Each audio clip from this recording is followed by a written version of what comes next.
এই গোবিন্দপুর গ্রামে কিন্তু সেমিফাইনালে তারা কথা বলছে যে আজকে খাসি দিয়ে খানা হবে, কিন্তু যদি আর্জেন্টিনা জিততে পারে তাহলে হবে গরু দিয়ে। এই গরু দিয়ে কিন্তু বিশ্ব রেকর্ড করলো। বাংলাদেশে ঘটনা থাকলে ব্রাহ্মণবাড়িয়া এবং সাতক্ষীরা এবং লালমনিরহাট কুড়িগ্রামে হতো, এখন বাংলাদেশের নাম্বার তালিকাতে চলে আসছে এই গোবিন্দপুর গ্রামে।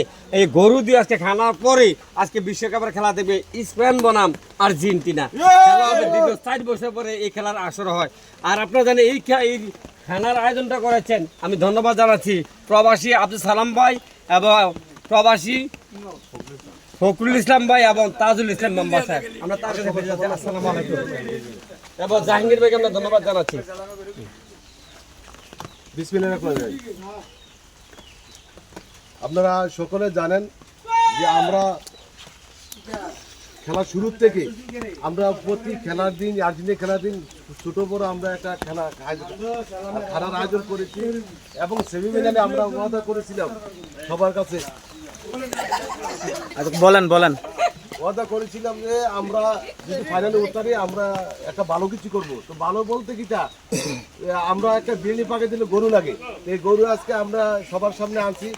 আপনারা খেলা উপভোগ করবেন এবং যারা আমার এই যে সানি মিডিয়া এবং জাকির মিডিয়া আমাদেরকে যে প্রোগ্রামগুলো দেখছেন, আমাদেরকে অনুষ্ঠান করার জন্য আপনাদেরকে সকলকে আমি মনে করি সবাইকে খেলা দেখতে আসবেন এবং খাবার দেওয়ার জন্য সবাইকে দাওয়াত করলাম।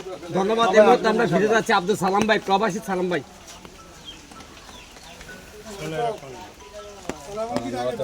আরে লাঠিটা এদিকে নিয়ে না, গোড়া লড়া।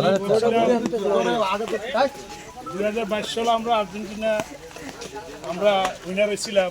ইনশাআল্লাহ আশা করি 26 সালে আমরা উইনারের আশাবাদী হইলাম। সবাই আমাদের জন্য দোয়া করবেন।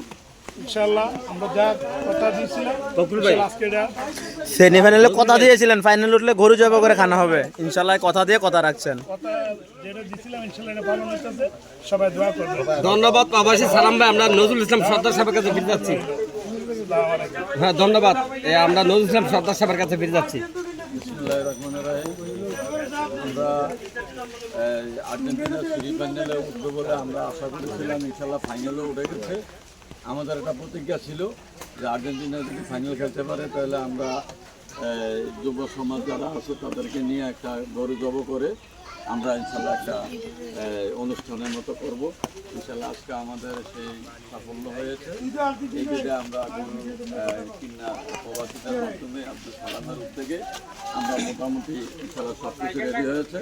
আশা করি যে সন্ধ্যার পরে খাওয়া দাওয়া করে ইনশাল্লাহ সবাই সুস্থ সুন্দরভাবে খেলাধুলা দেখবে। আর আমার সবার কাছে একটা অনুরোধ, আমরা 12টার মধ্যে ইনশাল্লাহ খাওয়া দাওয়া বিতরণ শুরু হবে, খাওয়া দাওয়া বিতরণ হবে।